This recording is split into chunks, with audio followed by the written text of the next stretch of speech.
Greetings! You found a secret door. And behind today's secret door, 5 things you should never do at a D&D table.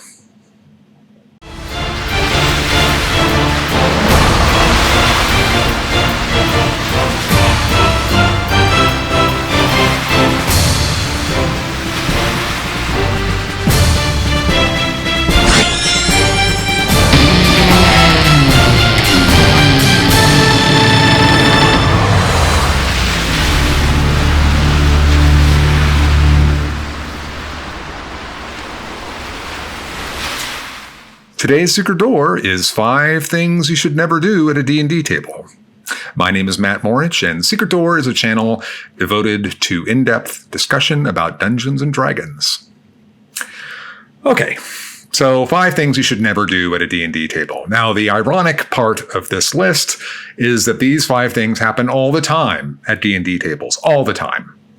Sometimes not all 5 of them, but one of them on the list will generally happen at any given table pretty frequently. And that's kind of sad. I think you'll agree with the list. You may not agree in the order in which I'm going to put it. And frankly, I'm not sure that I'm sure about the top 3. The bottom 2, I'm pretty sure are the least offensive. The top 3 to me are the worst. Okay, let's go. Let's see what we've got. Number 5 on the list is cheating. Yeah, cheating. Cheating happens all the time in Dungeons & Dragons. It's really kind of sad. It happens with so much frequency when you're a young player. And I mean, like young in age. I started when I was 10, and it was embarrassing how much re-rolling was going on in those days. I mean, all my friends, everybody were just cheating left and right. I don't even know why. I mean, when you're that young, I suppose it's just normal. If someone's going to let you re-roll it, why wouldn't you? So that's, I suppose, why that happens. Sadly, in one form or another, it still happens. I mean, cheating takes all kinds of forms. So I'm going to list some of them, but by no means is this going to be the exhaustive list of cheating. I mean, cheating can happen at character creation. If you roll your characters and you roll them in private and come to the group with a ready-made character, it's really kind of sad because if you rolled really well and you did it completely honestly, people are going to think you cheated. They just are. I mean, it's happened to me, and I don't cheat. So I can't blame anybody. I mean, there was one character I rolled that was so crazy good that I would have thought that I was cheating, but I knew I didn't. Some people, though, will cheat on character creation and won't think twice about it. Now, this has led some groups to say that if we're rolling the stats, everybody has to be together and you're rolling them together so that everybody can kind of keep tabs on each other, I guess. My point is that either you trust the players or you don't. They're probably, if they're prone to cheating, they're probably going to cheat through the whole campaign anyway. So I don't know. I hate cheating. I hate it, but it's such an ever-present part of the game. I mean, you can cheat by your spell slots. You can just forget to erase that spell you just cast, that spell slot, and lower your number. You can cheat about what spells you had prepared that day. There's all kinds of die rolling cheats. So some of the more famous ones are if you're a person that rolls on a book and you're on a big table, but you only want to roll on the book and only the rolls that roll on the book are the ones that count. Players that do this, and I do this type of thing, but if it rolls off the book, you have to be consistent with it. You have to just pick that dice up and roll again, regardless of what the roll was. But you will see players that when it rolls off the book and it's a number they needed or a crit, they're going to take that roll and hope that nobody noticed. They know they cheated.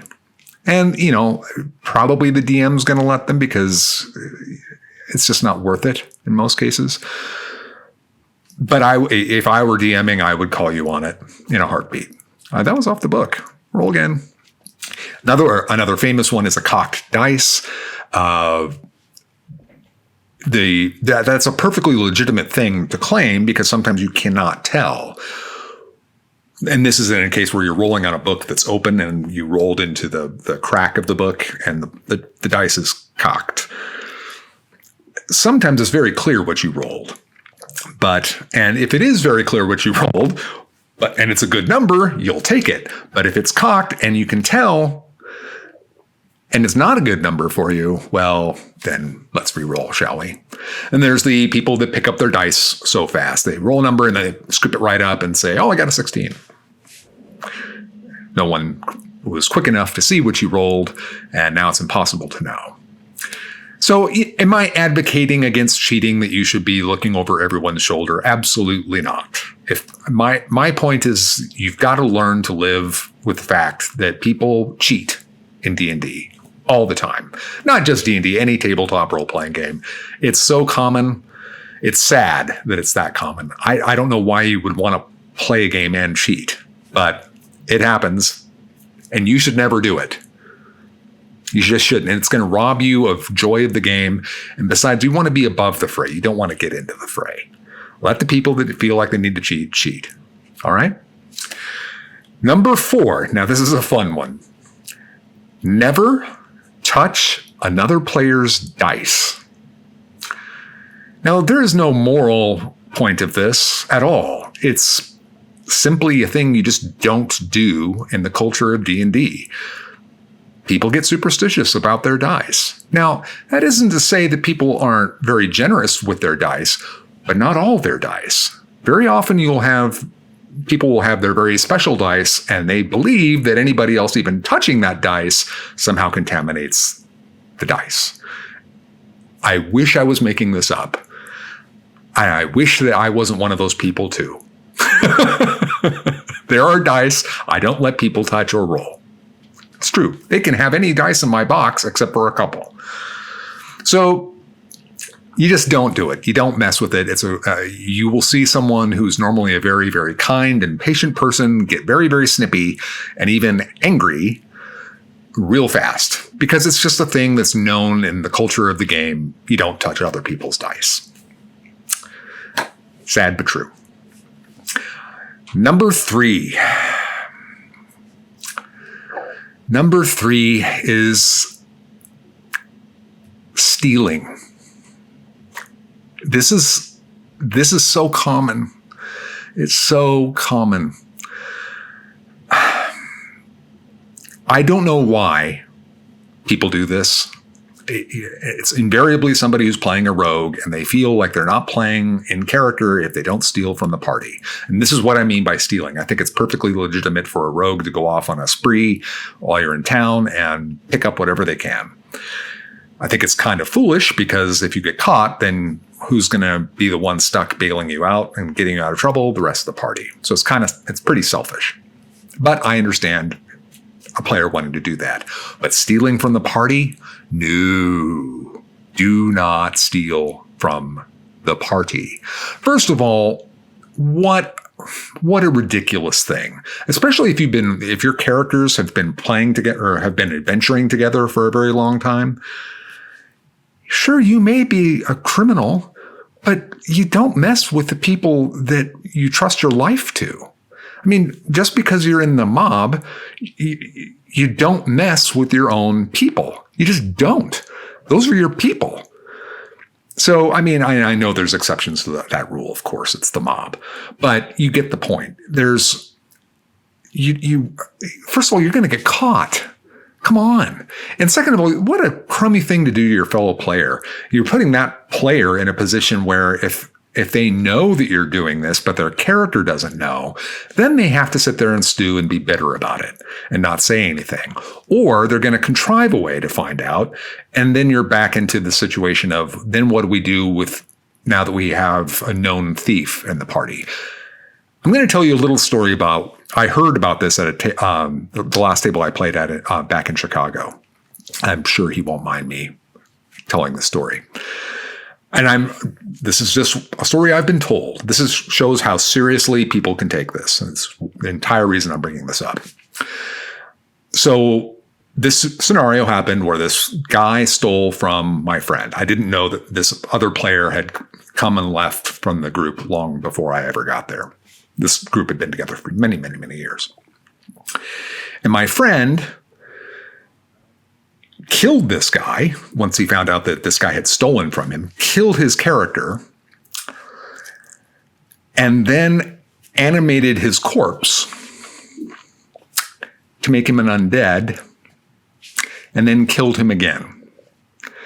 The point of that was not to have the joy of killing him twice, which is what I thought it was. It's a wrinkle in the rule where you cannot raise somebody from the dead after they've been made an undead. Yeah, that's how seriously people can take this. And I am one of them. If you took stuff from me, and it's happened to me, and I had to play in character that my character didn't know, and it was awful. Just don't do it. It's juvenile, and it doesn't even really make any sense. I mean, you really would have to go really out of your way to find a rationale that it makes sense. Maybe if your characters had just met and this was your character's inclination, maybe. But come on, you can do better than that. You know you're just trying to get away with something. Just be better than that. Just be better. Okay, number 2 and number 1 are a real toss-up. I mean, like I said, the top 3 in this list it's really tough to say. You could put stealing at number 1. It just depends on how you feel about it. So I am going to put this at number 2. It's personally my number 1, but I think the number 1 is the more dangerous thing, truly. So number 2 is player versus player combat. This happens a lot, and there are some tables I hear that really like it. I've never played at one, but so I hear there are tables that really enjoy PvP. I think it's an utter waste of time. It doesn't produce anything but hurt feelings most of the time, and it can lead to bitterness. And usually the reason it starts is somebody feels jealous of another player, and so they decide to make a fight out of it in the game. I don't like it. And like I said, nothing productive comes from it. I've heard stories that these kind of things can come out fine. And in the old days, this was kind of expected, but it's not for me. And I think the general feeling out there is that it's just not done. I think it's fairly safe to say that. Okay, that leaves us with number 1. And number 1 is just flat out bad. Bad, bad, bad. Telling another player how to play their character. This can take a lot of forms. So it could be, and I can be guilty of this in a small way, never about a character, but if there's a player that's like a newer player, I can, in my goal to try and be helpful, I can be perhaps zealous in offering advice, and that can go right up to the line. And I'm sure sometimes I've crossed that line. I didn't mean to. Telling them, this is a really great spell. You should look at that spell and blah, blah, blah. And I get really excited about it, and I want them to be excited about it. And that's how it could be for you.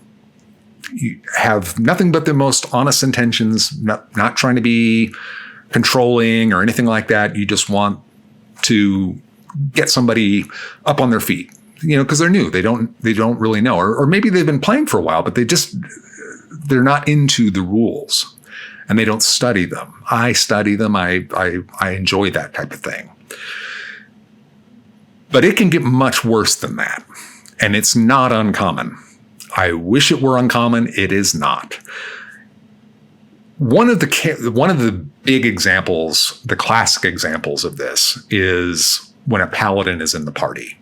And this can go both ways. It can come from the paladin player, and this is more true in older editions where there's a very set of ideals for a paladin that they would be very, very bossy with the rest of the party in what they could and could not do. Now, the saving grace there is that that player is playing his character, and that character class virtually required the player to do that. So it's somewhat forgivable, but it's also one of the reasons why the Paladin was such a hated class or had such a bad reputation. Because some people just took it as license to be bossy and tell people how and what they could do. So the other side of that is people have a very rigid idea of what a paladin is, and they will tell that paladin, you know, a paladin wouldn't do this, or a paladin wouldn't do that, and a paladin should do this, and a paladin should do that. And you have a very specific idea, and you're just trying to play your character, and you have somebody harping on you as to what you should and shouldn't do. I'm picking the paladin because it's the class that this happens with, because people just have very strong feelings about that class. But it can get, you know, it can get really, it can lead to a lot of bitterness between players. Now, this can also get into the point where maybe you're really tactical on the table, and maybe you're good at it. And just like my first example of trying to help somebody with selections of spells or what have you, maybe you start telling people what actions they should do in combat. And again, in that example, there's a way you can do that where you're just throwing out advice, and there's a way of doing it where you're acting like you think you're Patton or something. Let the players do their thing. Now, if you want to say out in character an idea for people to what people should be doing, that's one thing. But as a player saying, hey, you know, you should be moving over here and you can cut them off and then da-da-da-da-da. No. If you want to say something like that, say it in character at the table, but don't talk player to player and tell them what to do. And where this gets really egregious is where you're telling another player how to play their character. I don't think your character would do that. Very like the paladin, but without any kind of explanation as to why on earth are you saying that? So this is the most offensive because there are ways, like I showed earlier, there are ways that it may have a very honest and legitimate motivation that is not ill-intended, but can become a problem anyway, because maybe the other person isn't reading it that way. And you can cross the line without even knowing you crossed the line. And it's just, it is one of those unwritten rules.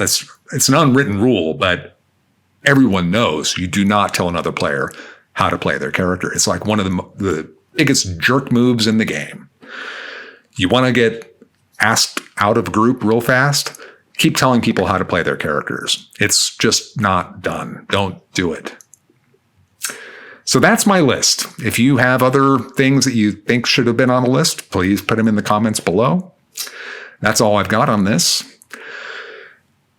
If you're stuck and you don't know where to go, you can always search for a secret door. Oh, and don't forget to like, share, subscribe. Until next time, I cast bless on all of you.